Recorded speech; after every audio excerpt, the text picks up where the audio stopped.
Horns up and welcome to Heavy Conversations. I'm your host Demonstealer, and today's topic was suggested by Abhishek Nandi, and that's why we're talking about why do metal musicians turn to Bollywood. So, welcome to the conversation. I think I'm someone who has a fair bit of experience with this because pretty much most of my ex band members from Demonic Resurrection are playing in some sort of Bollywood band.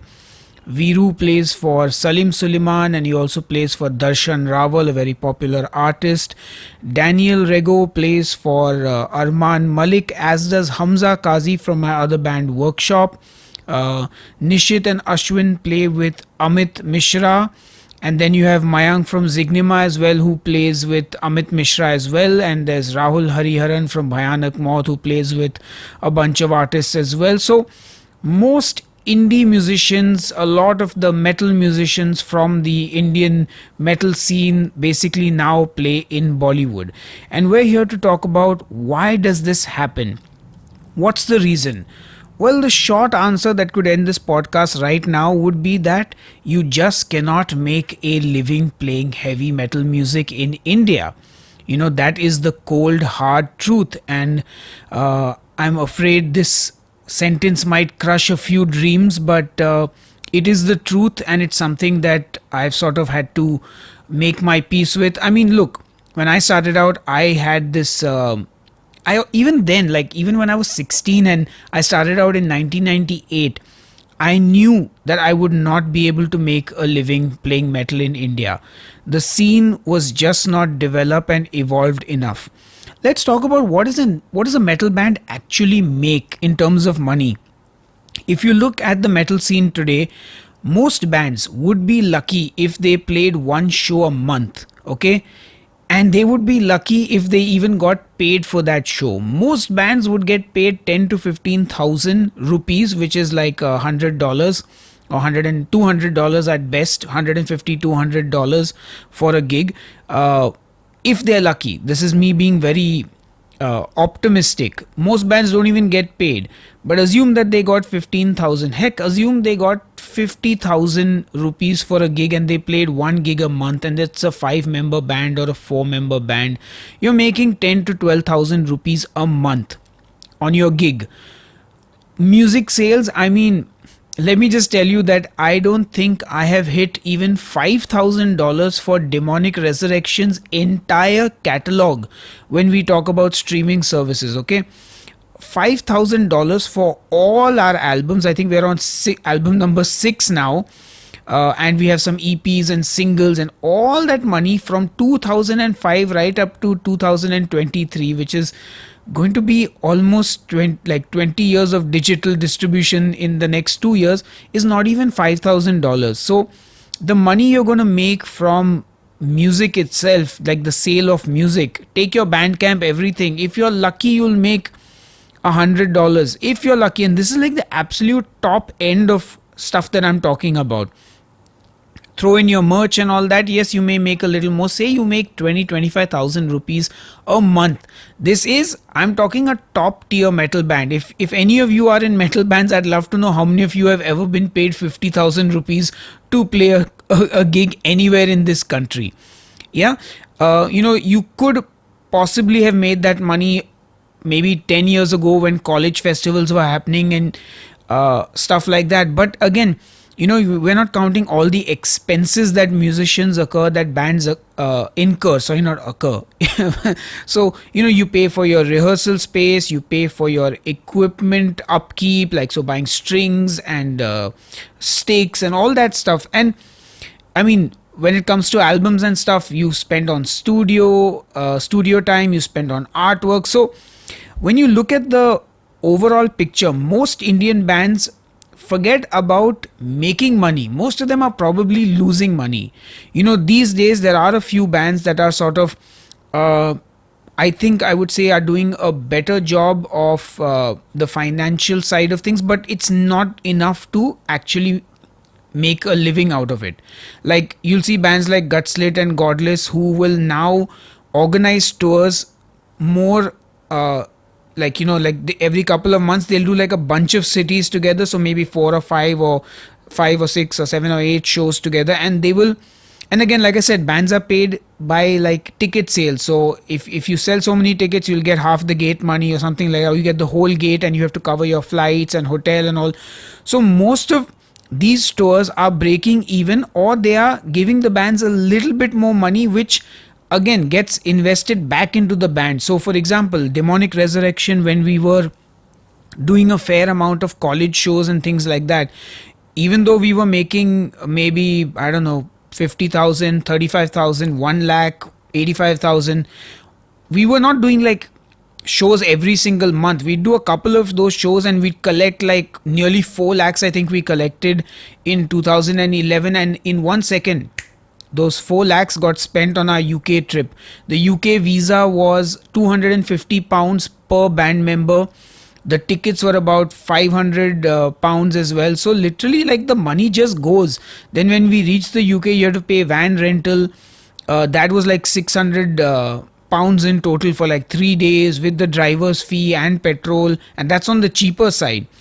And we didn't even get paid for that festival. So you can earn money as a band in certain places, but that money gets sucked away and spent in like no time, which is why to actually make a living, you need surplus, you need profit that you can take home and actually pay your bills with.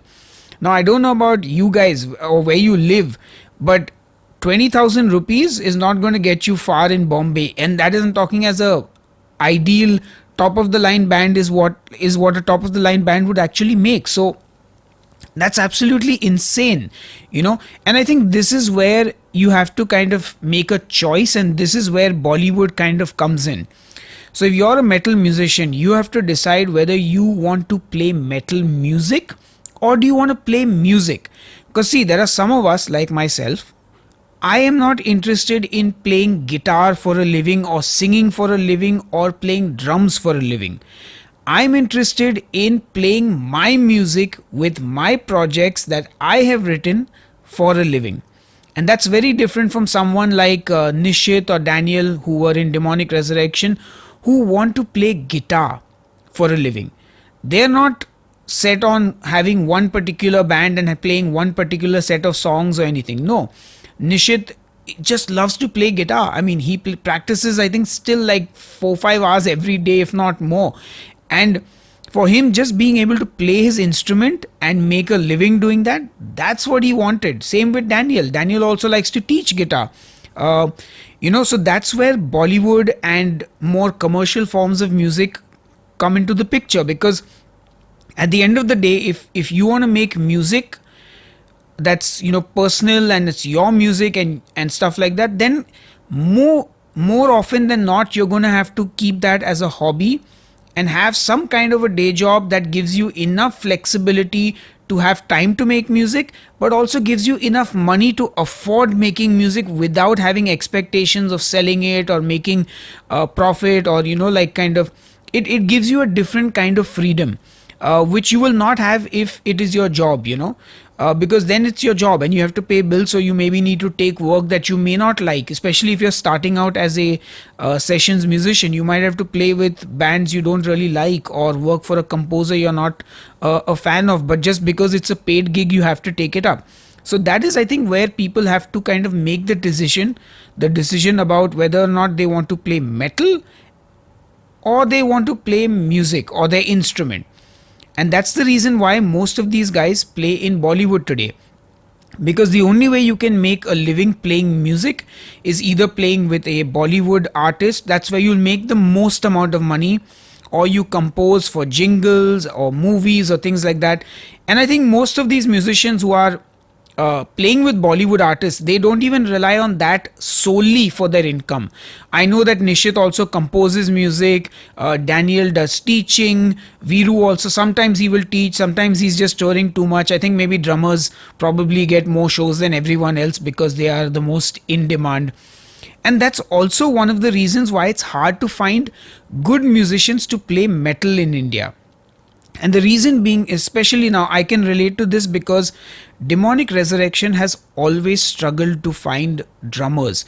Because apart from Gutslit, I think, and some of the Bangalore grindcore bands and the underground bands in Bangalore, I don't think most metal bands in India have as fast songs in terms of double bass and blast beats, which is why for DR, it's been super hard to find drummers. So even now, we're looking for a drummer to find somebody who can play our songs at that speed, at the level we require, is very difficult. And that's because most drummers, like I said, they either decide that okay, we just want to play in our metal band and we'll work on the side, and then they don't get either the same amount of time to practice, or they just basically they stagnate as players because they're working a job and they play drums only when they're free.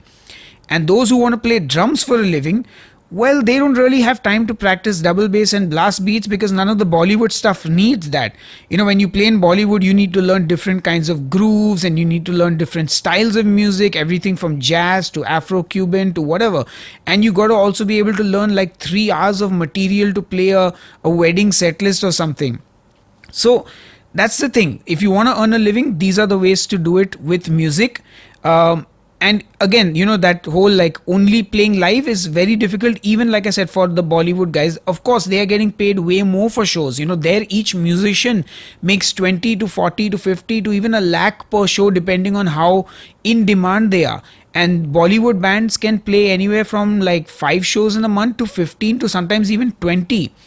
Many of them, they do weddings, they do award ceremonies, they do college festivals, they do everything. So there is a lot of music being played, but when it comes to metal, there is music being played, but there's no money, and which is why all these musicians kind of turn to Bollywood to make a living. Now, there are some more layers to this conversation that are a little beyond the musical realm of things, which I don't know if any of you have ever thought about this. But metal music in India, first of all, is a largely privileged person's music, which means most of the people who are listening to metal are pretty well off compared to the general population. Of course, there are people on both sides of the spectrum in that economic bracket that I'm talking about. And yes, there might be some exceptions to the rule, but largely it's music that only a few people can actually access, enjoy. Because look, when you play metal, or when you're a metalhead and you want to form a band, you have to buy a guitar or a drum set. The average person in India cannot afford this. People in India, most of India is actually closer to the poverty line and in a position where they can't afford luxuries like musical equipment, especially Western musical equipment. Yes, in some places like Kolkata, there are a lot of local brands that are very cheap and affordable. But by and large, if you just look at the country as a whole, metal music is consumed by a lot of privileged people. Like the simple thing of going to a concert, it is not the average person's thing. They don't understand it. They don't have the money to spend on that. Your plumbers, your electricians, your drivers, your people who work in government offices, people who are not working in say corporations or call centers or as marketing executives and advertising executives or sound engineers.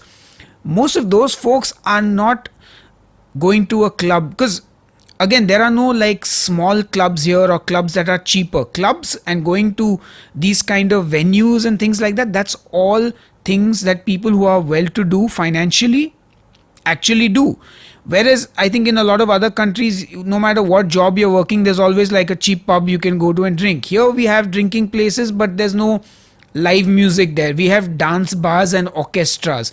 So there's a very big cultural and economic gap in India, which is why metal is so niche over here, and which is why it's never really evolved into something bigger despite having a huge population in the country. Because like I said, it's as it is limited to people with a fair amount of privilege, and in that it is still super niche. Even English music, just pop music like Justin Bieber and all these Imagine Dragons and whatever, they're also niche in India because the amount of people that consume English music is also small. Like, okay, I may tell you that, Justin Bieber pulled 30,000 people in Bombay, or Lollapalooza had 60,000 people. That sounds pretty good, but you must understand that Bombay has like 20 million people living in it. So when you look at that number, 30,000, 60,000, it's not a big number.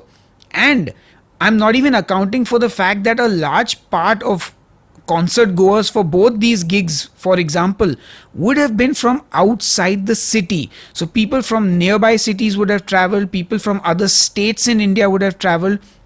And that's because English music in general of all kinds is consumed by a very, very privileged audience. Now, what does this have to do with what this conversation is? Well, so all the musicians I'm talking about, myself included, we come from a certain economic bracket and we have a certain lifestyle that we have grown up with. Now, as far as I know, most people are not going to want to downgrade their lifestyle. Now, I live in Bombay City, one of the most expensive cities in the world. And especially if I want the lifestyle that I'm living now, I need to be making a decent amount of money to pay the rent, to afford the food I enjoy eating, all those kinds of things. And most of the musicians come from these middle class or well-to-do backgrounds. So when they look at music as a career, they have to match the income that they would have earned if they were doing something else. Like my friends who are from my school and all, they are pilots, they are lawyers, they are doctors, they are businessmen. So they are making a good amount of money, and most musicians come from these economic brackets, so they also have to kind of earn that kind of money to be able to afford the lifestyle they've grown up with. And especially those that want to have a family and have kids and send their kids to a good school. Kids are expensive, so that's the reason they have to gravitate towards things that are going to be able to afford this lifestyle. And playing in a Bollywood band, like I said, you can get paid very well for shows, and you have like couple of months in the year that is the season time, and you'll be playing like 20 shows in a month, and you might have a few months off. So that's the time when they'll do other things related to music, but they're all doing things that pay well. It's not like anyone is playing Bollywood for like 3 months and then going to McDonald's and flipping a burger. Neither is any metal musician. Most metal musicians, if they are not on the richer side, they're in a call center, still earning a decent salary to be able to live in a city like this. I don't know where you guys live, but I'd love to know which city you live in. How much money do you actually need to live a decent life, or to live the lifestyle that you kind of envision for yourself? And do you think you'll even be able to make that kind of money playing in a metal band? As of now, in India, there is one metal band that probably makes a living playing music, metal music, and that is Bloodywood. And that's because they are the top band. They are one in a million or a billion. They are the cream of the crop. Not every band is going to be a Bloodywood. It has taken maybe, I don't know, if you go back to the history of metal in India, maybe early 80s, so 80s, 90s, 2000s, it's about 30 odd years of metal being in India, and one band has been successful. That's not to say other bands have not been successful, but when we're talking about being able to convert your passion to play a certain kind of music and do that as your career, Bloodywood, the only band that's been able to do it. And you can see the difference between them and the others, in the sense that they have like 200,000 listeners on Spotify, they have over 200,000 subs on YouTube, and they have 1,800 people supporting them on Patreon. They have played sold out venues in America, in Europe, in the UK, and we're not talking about 100 people capacity venues, we're talking like 500 people capacity. So that is massive, like that is insane. The next biggest band from India, which is probably Cryptos and Sky Harbor, they're at 20 and 30,000 listeners per month on Spotify. I know they're all touring as well, but they're probably just about breaking even on their tours, or maybe making a little bit over that. Don't get me wrong, they make amazing music, they are doing a phenomenal job, but you can see the difference between where Bloodywood is in terms of just numbers and where the other guys are. Bands like DR, Gutslate, Godless, we're all even further below that, in the 2,000 to 8,000, 10,000 listeners on Spotify. I think Gutslit probably does a better job of touring Europe. They've been able to crack that to some extent. Against Evil, Girish and the Chronicles, Amorphia. So a lot of bands are getting out there and doing stuff. But I'm pretty sure if you talk to them, or maybe I can talk to them on the future episodes of this podcast, you'll see that yeah, they are doing well, they're happy, they've found a balance in life probably, but they're not making a living with their bands. And I think that's the unfortunate situation. I don't know if this will change in the next 20, 30, 40, 50 years even, because like I said, there is a social and economic dynamic to this that is not going to change anytime soon. And we can save that discussion and debate for another episode. I think this is a good place to sort of end this podcast on. I will leave you with a little bit of a positive message. The fact is that today we have a bloody wood, which means there is a chance that someday there will be another band as big as Bloody Wood. But for now, what I would say is don't quit your day job. Make sure you save lots of money, invest your money smartly, and find that balance between making the music you love and sort of living a good life and earning a good salary and being able to pay all your bills. Or if you want to just play your instrument and just be on stage all the time and make music or whatever, don't worry about what style of music it is. Go and just play any and every gig that comes your way and make that your career. And both ways, whichever way you choose, it's okay. Nobody can judge you. It's your life. You should do what you feel is right. And never give up hope that you may be the next Bloody Wood. Anyway, that's been a pretty heavy conversation. I will see you on the next one. Until then, cheers and stay metal.